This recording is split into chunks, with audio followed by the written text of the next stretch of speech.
live. How you doing, everybody? It's your boy Wardy. That is Draftneck Mark, co-host of the Mets Up podcast, and we're coming at you live here with our latest breaking news segment because, look, Mark and I initially were planning to just talk a little bit, like 10-15 minutes more about Jake Diekman because that's his guy. The Mets have yet to officially sign him, but it looks like that will be made official in the coming days, which we're excited about. But the Mets decided to still add to the bullpen, something that I don't think, Mark, you can correct me if I'm wrong, I didn't expect to happen. I thought that they were done after Diekman, and now they bring in, yes, Shintaro Fujinami, who I have a lot to say about. I've been advocating for this guy for over a year now. Do not let the baseline ERA fool you.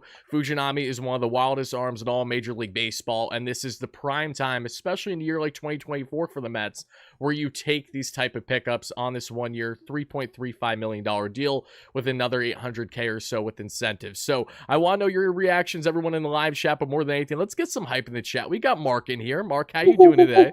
Doing good, man. Doing good. Back in Jersey at the parents' house for a couple days. Love to see you. We got the Mets fat head in the back. We're feeling good. Yes, where it all began for me, back in the basement of my parents' house. But yeah, I mean, I am excited about what the Mets have been doing, which is, like you said, and we said it off air, like it's kind of funny to be excited about Shintaro Fujinami and Diekman, but it's just that from an organizational standpoint, the Mets are now going after guys that actually have upside. Like Jake Diekman has great stuff. Oh, the deal just became agreed upon, pending physical, by the way, with Diekman. So there you go. Perfect timing. Perfect timing. But it's like in years past, or even look at who was in the bullpen last year. Like we had Trevor Gott, we had Phil Bickford, we had I don't know, just like some horrible arms. Dominic Leone. Like we all remember these guys that were pitching. And while they maybe weren't the worst pitchers in the world, what was the actual upside that you would get out of those guys? Where was the world where those pitchers could get big outs, or you wanted them to get big outs?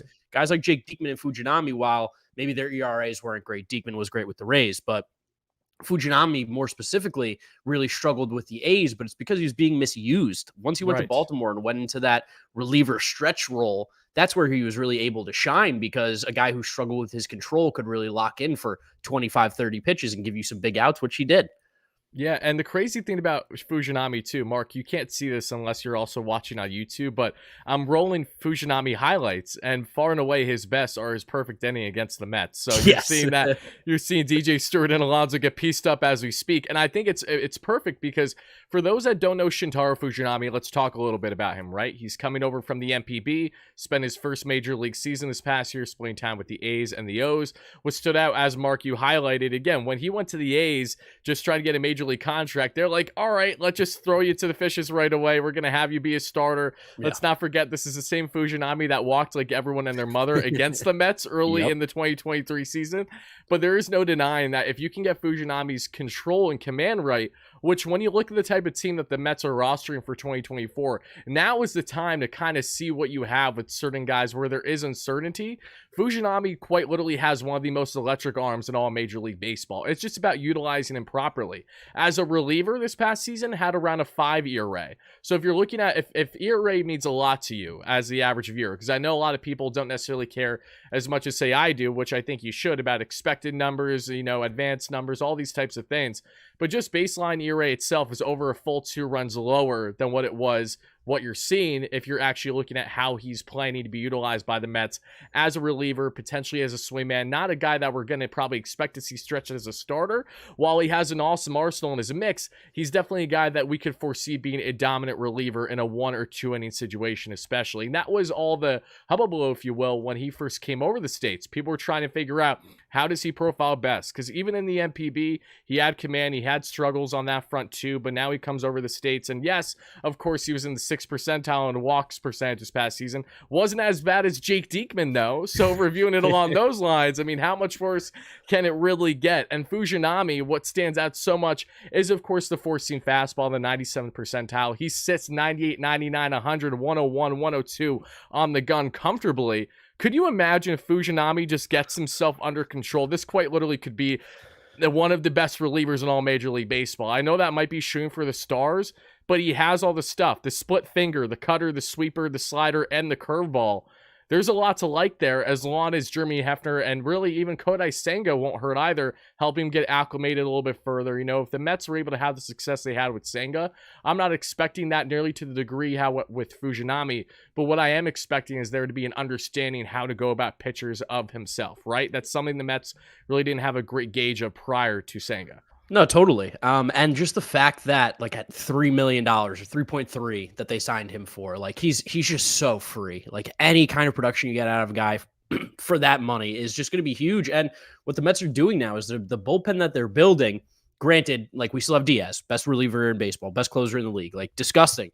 But all these other guys, they all kind of do something a little bit different, but all like in a good way. Like Fujinami throws gas. He has that splitter. You don't see that too often. Diekman from the left side throws gas, has that nasty slider. Brooks Raley, great lefty, gets major outs. And then like even guys like Drew Smith, like coming in from the bullpen, like they're building a bullpen now where it's not so linear, where it's like, here's our 8th inning guy, here's our 7th inning guy, here's our 6th inning guy. It's going to be very situational, very much built in a way where you can pick and choose who you want based on the scenario given to you. And I think that's just so important, and something that you saw the Brewers do a lot in Milwaukee was Hader was the guy who ended the games. He's the guy who got the biggest outs. But then you would see Abner Uribe, you would see Devin Williams, you would see these different players come in at different situations to get the guys that their job is to get out. And I think that's what we're seeing now with this Mets bullpen, which is just a nice breath of fresh air. It's a big breath of fresh air, especially when you look at Shintaro Fujinami, how he slots in this bullpen right now. Yes, he just brought back in Adam Ottavino, him and Riley, and even Diekman at times are all guys that can handle high leverage setup roles, but not something that you want any of these guys to do on a consistent night-to-night basis. But kind of having this rotation certainly doesn't hurt. And again, if you can get Fujinami right, that's massive, because as we highlight with his arsenal, this is someone where, you have the heater that, again, touches 100 on the gun consistently. Might I add, not that it matters too much, but heat in a bullpen is important, especially when you're the Mets that quite literally had no one that was throwing like past 95 at all last year. And that's what's going to cause a lot of times where you're giving up hard contact. And it's kind of funny that I bring up hard contact now, because that is something that Fujinami dealt with last year, where he had a fair share of struggles. Now, what's the reason for this? It's a cultivation of things. It's obviously one game acclimated at the major league level, not just the baseballs, the mound, everything. Like his numbers are so inflated. I'm pretty sure he had like a 36 ERA at one point this season. So like a lot of things change in the right direction for him throughout the course of the 2023 year. But when you look at obviously the heat that he can bring and the barreling that he gives up, it goes in hand with the command too, and honestly gives me slight Dustin May vibes, in the sense where your stuff is so nasty that at times, if you're not locating properly, it does cover a lot of the heart of the plate, and that has also caused him to get barreled the way he did. And as we look at the Savant numbers right now, again, they leave quite a bit to be desired outside of a few categories, but the beauty about someone like Fujinami is that you really shouldn't put too much stock into what he's done so far in the MLB versus what he can do, as long as he knows for certain his role and how the Mets plan to implement him, which is what's going to make spring training that much more fun to watch now that I think about it. But 9 percentile pitching run value, 26 percentile fastball run value, 13 percentile in breaking run value, 12 percentile in off-speed run value. Expected ERA is not great. Expected batting average is just above average, actually, at 56 percentile. 97th percentile in fastball velo. Again, something that's a constant that we saw even with Jake Diekman yesterday, is that clearly this is a David Stearns that likes the prospect of bringing in guys that not only throw flames, but also have sweeping sliders. That too is the case here with someone like Fujinami. Again, average exit velocity and chase percentage were down, but as long as he works on that command, I really think he's going to have a lot of success. 78 percentile in whip percentage, that's huge. And then K percentage around league average, barrel percentage actually slightly above average, but it's the hard hit percentage and the ground ball percentage that are low. That, of course, mainly hard hit percentage, because he doesn't necessarily need to be a ground ball pitcher. We just need him to get consistent outs out there. So, question for you, Mark, and again, shout out to everyone first chiming in, guys, as we're breaking down the latest news. The Mets have signed Shintaro Fujinami, Japanese reliever swingman, on a one-year, $3.35 million deal. And Mark, my question to you now, when you look at this acquisition of Shintaro Fujinami, what do you think is the floor, and what do you think is the ceiling of someone of his talent? Yeah, I mean, floor, honestly, is just going to be a guy that comes in and mops up games. I think that's the absolute floor. I think he's going to be on the team pretty much the entire year. And like, he throws 102, so just a guy, it's like, oh, maybe the Mets are up 6, maybe the Mets are down 5, whatever it's going to be. He comes in, he cleans up the game. But I really do think the ceiling potentially could be a guy that maybe you even stretch out to try and see if he can be maybe a sneaky little starter, because he does he threw a lot of innings last year because of what he did in Oakland. I mean, he Right. threw 79 innings, which is a completely okay spot for him to be as someone who maybe, again, ceiling wise, I don't think this is going to happen because it's unlikely. And I think we're wishing for the world for a guy who just signed for $3 million, but there is a world where he could throw 100 innings. That could be a really, really valuable 100 innings for this Mets rotation. It wouldn't shock me. He pitched 80 last season. Yeah. So that's very much in the realm possibility. The idea or the ceiling is that you could get a starter that could give you some valuable innings. Again, I don't think that's going to happen. I think more realistically, like what we can expect from Fujinami is just be a really solid reliever, be a solid one. And like similarly to Diekman, there's going to be growing pains with these guys. Like there's going to be nights where Fujinami will not find the strike zone. He's not going to throw a strike. He's going to be cooked, and we're going to be like, it's just one of those nights. And you're going to see the rants on Twitter, and you're going to see people talking about, I can't believe we paid this guy. Remember when you idiots said he was great? Yeah, you morons. This is why you're on YouTube. But then there's going to be nights where Fujinami comes in, and it's going to be like the 6th inning, and Ronald Acuna is going to have man on first and second. He's going to blow 102 by him 3 times, and they're going to get out of the inning, and you're going to be like, who the fuck is this guy? Like, what just happened? How can't he do this often? So, I mean, like, it's the price point. This is something we talk about a lot on the podcast too. Like people talking about, overpay for Severino, but like that's what pitchers of his caliber are going for right now. Whatever you want to say with Fujinami, for $3.3 million, he does something that there is not a single other reliever in baseball that you're going to get for that price does, and that's he throws 102. You can't find that. The Mets had nobody throw 100 miles an hour last year, one of 3 teams in Major League Baseball. So the fact that we now have him and Diaz and Diekman, and maybe I'm even forgetting somebody else who can throw a little bit hard back in the bullpen. Jorge Lopez. Yeah, Jorge Lopez can get up into the upper 90s. Like there's a different feel right now with this Mets bullpen, something that I wish we had last season. I know. The biggest frustration, I think this goes for most Mets fans when evaluating this offseason in particular, especially when we get on to DHs, is like, we just want the DH position addressed more than anything because it hasn't been addressed properly the past 3 years. It isn't as much of a slight that, we don't have a trust or an optimism in someone like Mark Vientos as it is Jorge Soler, JD Martinez are right there. They're like the prime targets for the position. So I understand your point. Yeah, this would have been great if the Mets did this a year ago under Billy. Yeah. Billy, again, we were too focused on the headlines, not focused enough on the damn depth. That's why we had Denny Reyes pitching the first month or 2 of the season. Like, that's why. And he, don't get me wrong, he ate some innings. I respect it, but point still stands. You want to have as much depth, and truly, I did not expect the Mets to add another reliever after Diekman. So this is a nice little plus. This a sudden surprise. And now you look at the configuration, this bullpen. Yeah, you have a decent amount of flamethrowers, off-speed guys, of course. Plenty of guys that are known for their walk rate, so that's going to be a big question this year. How much can Germany Hefner work with that? How much can he help? Because I understand for guys like Ottavino and David Robertson, where when they came into Queens, they had a very inflated walk rate. It's something that they kind of fluctuate with throughout their career. Come to Queens, both their first years respectively in 2022 and 2023, their walk rate's pretty much cut in half. Fujinami, I don't know if we can expect the same considering this guy's still trying to figure himself out. Like, he doesn't even know what he is yet at the major league level. It's different. And what I mean by that is not only the four-seam fastball, but the cutter sits low to mid-90s. Pardon me, the changeup, not the cutter. So that's actually even more impressive. Then you have the cutter that sits high 80s and the slider that sits mid 80s as well. Sweeping slider. The curveball he rarely throws, but just to take a minute to look at his numbers this past season to see how guys did against him. And really, it wasn't as much about the contactability with these pitches as it was barreling. He was giving up some heavy slug depending on the pitch. Like, we look at the four-seam fastball last year. Again, getting acclimated to the league, a 243 batting average, a 226 expected batting average, and a 392 slug. So overall, really not that bad of a pitch whatsoever. The split finger, 239 average, a 226 expected batting average, 451 slug. That's where you're starting to see him get barreled harder with that pitch. With the cutter, a 175 batting average, but a 264 expected batting average. So Fujinami actually had some luck on his side with that pitch this last season at a 350 slug. And then the sweeper will be the final one I talk about because the other two pitches, a slider and the curveball, he did not throw all that much last season.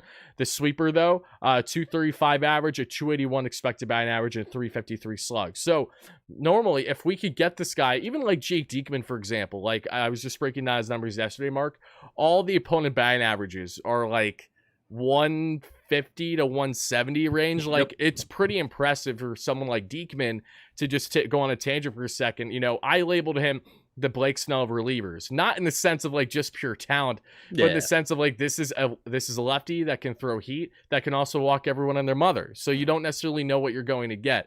Now, Fujinami, when it comes to the walk rate, on a scale of 1 to 10, what would you say your concern level is at this point in time? Like, do you think that this is just more low risk, high upside? Yeah, I mean, I'm definitely concerned about the walks. Like, I Okay, think the amount that he walks is not sustainable. Like, we correct. need to lower it, and I think there's a world where that can happen. Again, like you said, there was a lot of things like first year Major League Baseball, changing teams. He went from a like really stupid organization from the A's to a smart one with the Orioles. Hopefully now Jeremy Hefner can sprinkle a little bit of that Hefner magic on him and fix a couple things here and there. I would say my concern level with him, and it's weird because like I'm not concerned, but I don't feel comfortable yet with him. So it's like, I don't know, I'm like Right. 6 or 7, where I'm like, this guy isn't by any means like a done deal. Like this guy's going to be a stud, for this team. But the idea is that there's a path to him being a stud where with previous relievers that this team has had in the bullpen, like a Denny Reyes. What's the best we ever get out of Denny Reyes? He's okay. Like he's decent. Where a guy like Fujinami, if you can turn things around with him, and again, it's not like easy. It's going to take some work, but you could have a guy who's lights out. And I think that's what it is there's low risk because it costs no money and he's not getting made. He's not the 9th inning guy. He's not the 8th inning guy, not the 7th inning guy. He's like the 4th or 5th option. But the reward is super, super high with him of someone who could just be one of the better relievers in baseball this year.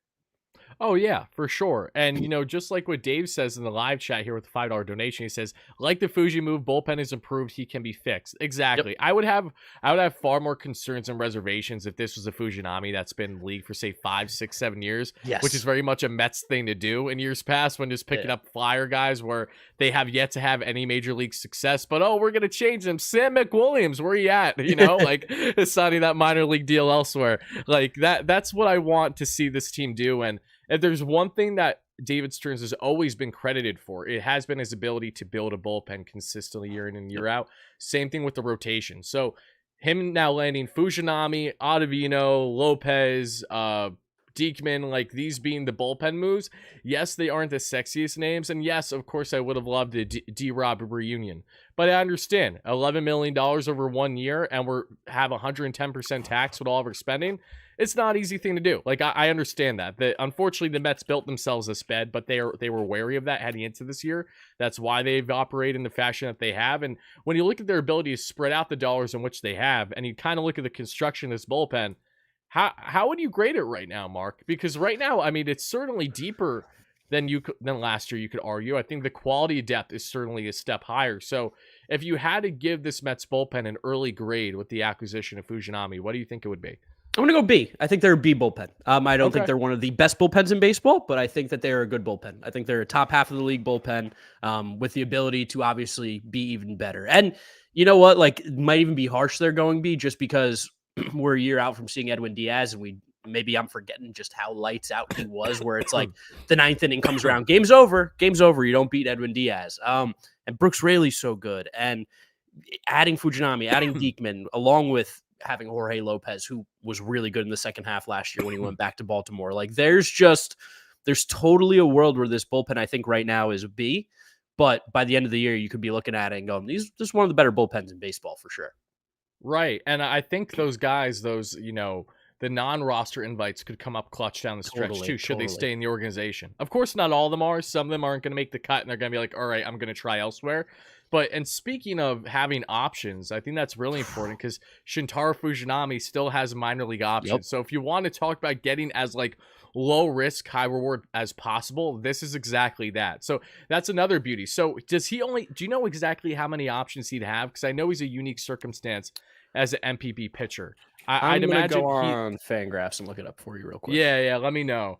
Also, by the way, I don't know why, but lately when I've been pulling up Fangraphs, I've been getting like all these different spam of like bots and stuff, like far more than Really? usual. What's going on, Fangraphs? I love you. You're making it difficult. So I he's don't know got what's going on. three options apparently. So I mean that doesn't matter since he's on a 1-year contract for us. But yeah, the Mets can send him down. It looks like, and have the ability to then call him back up and not lose him. The other thing too, like I know that this Mets bullpen doesn't necessarily have sexy names by any means outside of Edwin Diaz. Like everybody's pretty boring, but this is why like you build a bullpen this way. And this is why you see David Stearns build a bullpen this way. So like David Robertson last year, I love D-Rob. Like you said, would have loved to have him back, Right, but right. that price was insane. Like $10, $11 million for David Robertson. No way, especially when last year when he went to the Marlins in the 21 innings, he had a 5 ERA, right? For the ERA crowd at home. Right. Fujinami He has struggled in the second half more the past 2 years. Yeah, Not and, like, that I think it's an overwhelmingly big deal, but it's something for to sure. note of. But then Fujinami, like in those 30 innings he had with the Orioles after the deadline, 4.85. So it's like for the price that we could have paid David Robertson to come back, which again, he was great. Like no shots at David Robertson, but for one arm, you'd pay $10 to $11 million. We got Jorge Lopez, Jake Diekman, Shintaro Fujinami, and maybe I'm forgetting even one more guy like Michael Tonkin or whatever. Those 4 arms for that same price. And with a bullpen, we know it's all about depth because we saw you lose one guy, how it just changes everything. So the idea that the Mets are spending that same amount of money on a variety of different players just makes me so much happier too, because there's no reason to overpay for guys like Love Diaz. Probably shouldn't be spending $25 million a year on a closer, but like he's awesome, so it's fine. I'm not probably mad. didn't do that deal if David Stearns was here. There's a 0% chance they do that deal. I'm not mad about it. It's just like one of those things where it's like, theoretically, it's probably not the best business decision because we know how volatile bullpens are. But at the same time, and it aged like milk right away. So I mean, like, instantly aged like milk. I'm happy Diaz is here. Don't take it as any negatives, but like the idea of like spending all this money on the bullpen, it doesn't make that much sense when like David Robertson in the second half was not better than Shintaro Fujinami. So it's like the way that we're spending the money, I know it's probably going to frustrate people. I know everyone loves calling like Wilpon or Cohen Wilpon 2.0, which is just insane. But like this is just a smarter way to spend it. Like don't spend money on the bullpen. Spend it on pitchers, spend it on hitters, not the bullpen. Hopefully a DH is coming. Hopefully DH is coming indeed. Are you very much like foot down, like you still want them to go externally in that position? Yeah, I want Jorge Soler. I don't want anybody else. If it's not Jorge Soler, go with the guys that we got. But I want him so badly. So like, I think Soler's your exception. Yeah, I think Jorge Soler changes the outlook of this team. Like right now, I see them as like an 84, 85 win team. And I think that's pretty conservative. But you get a guy like Jorge Soler, all of a sudden, like it's like, all right, maybe they're like 87, 88. And maybe if a couple things go well, maybe if some guys pitch well, or like the way that the cards fall, maybe you're even better than you thought. But I think without him, they're pretty much an 84, 85 win team. I agree. And I have a feeling that's what we're going to roll into the season with. Like, I think the Mets are going to add a bat, but I think it's going to be like Donovan Solano or Gio Urshela. I don't think it's going to be a DH bat. I think they're just going to add for potentially a little bit more protection, especially with uncertainty with Beatty. And that was more amplified when Mauricio went down because, look, I don't know how much of a driver it was from just like the reporter's point of view versus like what was factually being said from the front office. But as soon as Ronnie went down, that's when not speculation, but like factual reporting came about that, okay, the Mets are now turning their focus to add a potential bat, a Justin Turner or a Gio Urshela, in part because of losing Mauricio. So it's an interesting one to gauge to see how they're going to look heading into the season. But one thing is certain, at least, their bullpen, from how it looked heading into the season when the offseason first began to now. This is why I tell people to just wait. Especially look at the amount of good relievers. There are still plenty of good arms out there. I would have loved a Wandy Peralta, but 4 years is something that only the San Diego Padres feel like a team that would be willing to do such a thing for a reliever of his caliber. 3 opt-outs, don't get me wrong, but still, like, if he's, God forbid, if say Wandy pitches horrendously the next 4 years, he's just opting in every year. Like, that's of course. That's the risk you take. You know what I mean? So, yeah, it's interesting. And there's a couple of comments I want to get here, and I'm sure people have some questions for you, Mark, before we get to wrapping things up. But again, appreciate everyone first chiming in live on a replay. Smash that like and subscribe button for your boy. Make sure to subscribe to Mark at the Giraffe Neck Mark YouTube channel, covering all things Major League Baseball, and the Mets Up YouTube channel, wherever you get your podcasts, where him and James do such a fantastic job. If we didn't already have something set up, I would have said, James, get in here too, because I know he's going to have so much fun talking about him. But you guys are going to have a lot of fun breaking that down. James is going to tell you why his pitch shape is the best since Randy Johnson. Yeah, and it's going to be a magical experience. I can't wait to hear, honestly.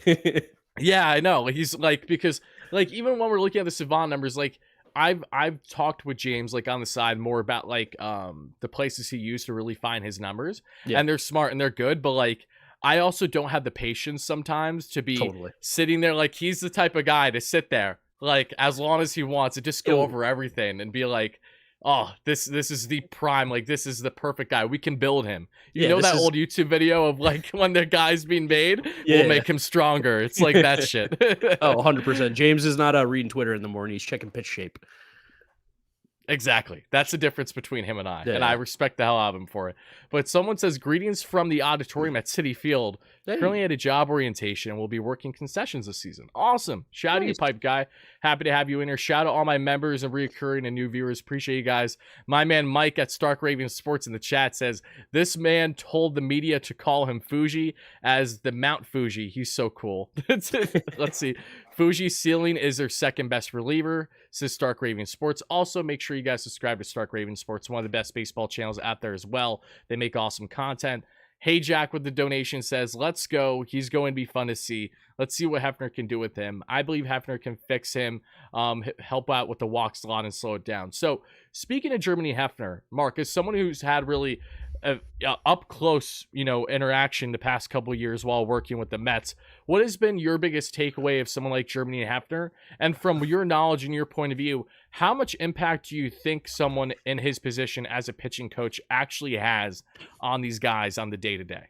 Yeah, I mean, speaking on Jeremy Hefner, never got to talk to him, and you want to know why? The guy was always doing something. Like Good. we That's what I like were to hear. always hanging around, and we saw plenty of Joey Cora and Wayne Kirby, but we never saw Jeremy Hefner. We never saw Eric Chavez, and to me, that was a good thing. It was like, oh, these guys are working; they're busy. Like they don't have time to talk to the little podcast guys over here. So that was always good to me. And whenever he would like walk by, he like tried to like sneak by people and like get away immediately. Like he didn't want to talk to anybody. Nope. He's like, I don't want to talk to you. I don't want to hear what you have to say. Like I got my work to do. And from the players that we spoke to, they all had glowing reviews of Jeremy Hefner, where they were like, what he's really good at is he's able to interpret the data, interpret the numbers, interpret the science, and be able to relay it to the players in a way that makes sense and is easy to understand so that they know what they need to fix. They know what they need to do. And I think that's probably one of the most important things to happen in modern baseball is these stats and these numbers are great, but if you don't really understand what they mean,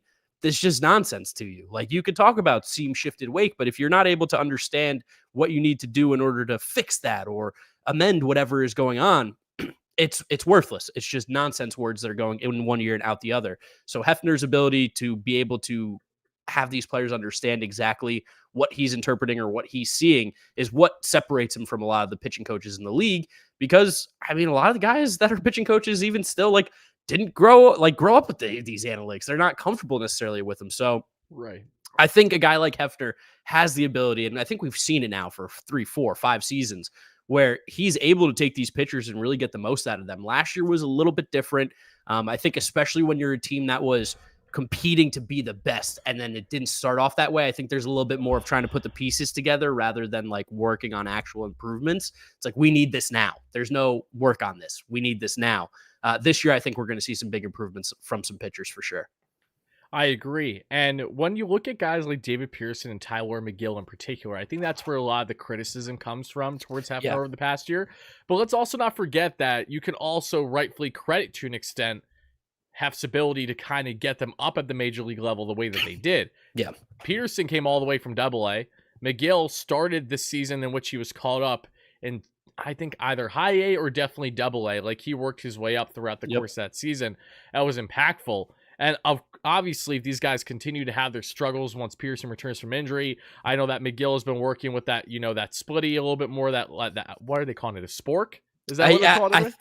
I think they were. Yeah, it was something. It was something a little weird. Yeah, so like splitty fork ball going on that he started using last year. Like if that all works, then great. But it's like the criticisms are still going to happen. Say if McGill and others like Tyler, for example, his big issue last spring, which carried over into the season, was just his inability to command his breaking ball. Like it just wasn't there whatsoever. And that was unfortunately something they had to deal with because McGill, who was not supposed to have a heavy impact on the rotation to start the season, was slotted in right away. Just like, let's not forget, he was our opening day pitcher just 2 years ago. Like this is exactly what we're dealing with. So I would definitely cut some slack a little bit with Hef with the criticism he gets.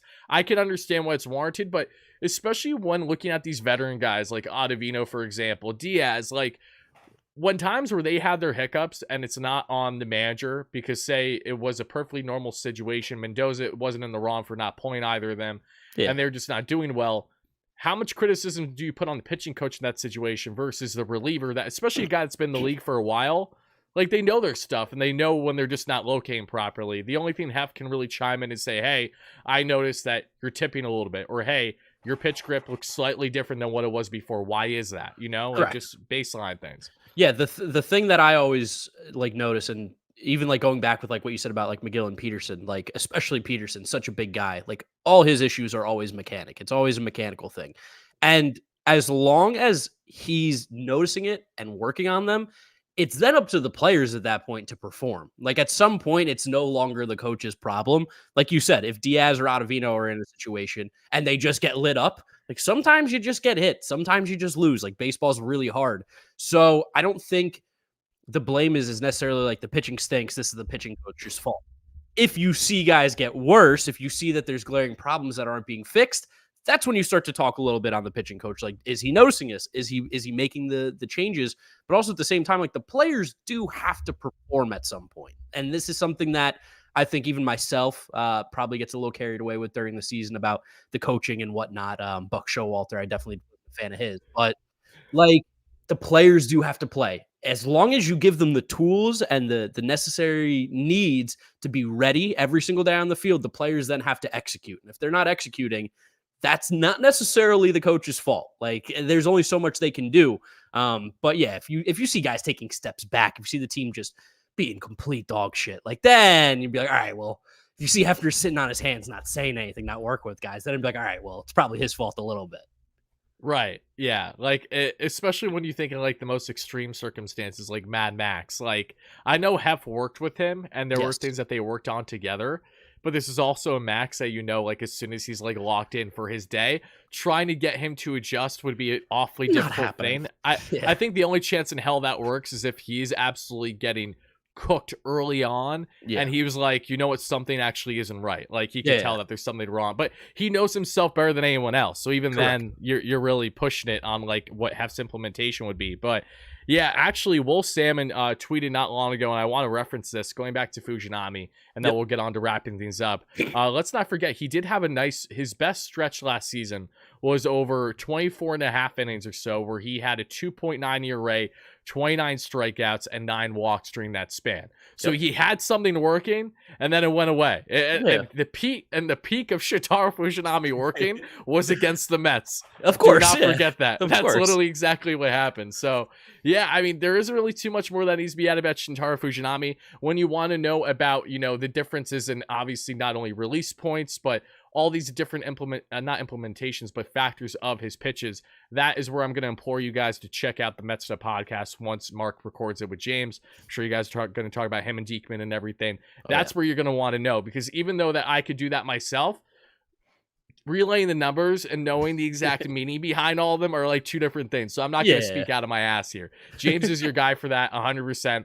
SR with the donation says the Mets spent a lot of old geezers, spent a lot of money on old geezers who were at their ceiling and tanked. They got pitchers who haven't hit their ceilings. This might actually work. I agree. And it's refreshing too to kind of see this Mets team be, in a way, what we've wanted them to be. Like, I never want this team to be known for buying a bullpen every year. This is why the LA Angels never go far. Like, they continue to do exactly that. Like, and I don't know why they don't continue to learn at this point, because we've seen it year after year after year after again. And I like a lot of their pickups, funny enough, this offseason on the pitching front. I actually think they're good. But it's like, do they have the personnel? Do they have the analytics department? No, they more than likely do not. Probably not. That's where the bigger issue is. And don't get me wrong, the Mets have a lot more work they're doing on that front. There was no analytics. Analytics didn't exist prior to Steve Cohen. Not sure if you guys know this or not. They had zero department. Keep that in mind when you have a team like the Astros, the Dodgers, the Rays that have had steady analytics departments structured for the past decade. So trying to play catch up has not been an easy thing to do, but they are continuing to do that. Things are continuing to get better. And Fujinami, in my opinion, is the exact type of guy that a year from now we could see like, holy shit, this ended up being like one of the sneakiest moves ever. And you know that the Mets, it's a calculated risk at the end of the day, because why did no other team do this to this point when you know how much stuff he has? how much concern have teams have saying, hey, we know the guy is electric, but we don't have the proper intel that we think could help get him over the hump. Like, we have too much concerns internally. I think that may have been a factor in kind of teams evaluating someone like Shintaro. And I think a lot of teams that are interested in Fujinami, and again, you got to remember, like with the Japanese players, like it really probably is important to be in the right markets for them. Doesn't mean that Shintaro Fujinami wouldn't have played for the Kansas City Royals, right? But it does seem like the Japanese players flock to the coasts, and I'm sure having Kodai Senga being a part of the team probably huge. I'm sure Kodai told them all the great things. Like, it was probably one of those, is a nice fit, along with the fact that maybe the Mets gave them the most money. Who knows? Maybe the Mets gave them the best incentive. Right. Like, we'll never know what the other offers are on a guy like Fujinami, because no one's going to report like, those St. Louis Cardinals came in at 2.9, but the Mets beat them at 3.3. Like, you're never going to hear that. But that's for taking Steven Matz. Yeah, we got your back. But like, just the idea that, and I like what you said, that there's like a calculated risk, that the Mets were like, this guy does something that we like, let's go after him, rather than this is a reliever that was good last year. Why was he good? I don't know. He just pitched well, like kind of like the Aaron Loop thing. Like, why did Aaron Loop pitch so well that 1 year with the Mets? Some people wanted to loop back. I was not on that wave. I'm sorry. Not at the price point either. Like, my gosh, I hope all Mets fans learn from there. That's why you don't pay for mid relievers. You go after like the Fujinamis, you go after the Diekmans, you go after the guys with potential. And that's exactly what we're seeing this offseason, which I love. No, me too. I think that's a great way to conclude the show. Dominic with the final comment says, hello guys, great member on the channel. He says, hey Wardy, let's give a shout out real quick to the Caribbean tournament that's going on down here in Florida. There are lots of Major League talent playing. Your viewers can watch both. Yes, they can. Guys, check out the Caribbean tournaments that are currently going on in Florida. It's funny you say that, because Mike from Stark Raven Sports literally texted me yesterday to make sure you're checking this out if you haven't already. So yeah, highly implore you all to do exactly that. I was fixated on my Knicks winning 9 in a row, so priorities had to come first there for my Knicks fans out there. But yeah, that's all I got for you guys. The Mets have signed Shintaro Fujinami. Their bullpen looks pretty much rounded out now, unless we see one more move by Stearns, which again would surprise me. Mark, any final remarks before we get out of here? If you love baseball, Mets are going to be a fun team to watch this year. So buckle up, get ready. It's going to be quite the ride. It's going to be fun. Hopefully more fun than why I'd pull my hair out. But it's each their own. We'll see. All right, guys, you know the drill. Make sure to check out Mark again on his YouTube channel, either the Giraffe Neck Mark YouTube channel and or the Mets Dub podcast for all your Mets coverage needs, along with here on WardyNYM. Thank you guys so much for watching. Stay tuned for consistent coverage on all things Mets, all off-season and in-season long. Spring training's right around the corner. We got some fun things coming up. Stay tuned.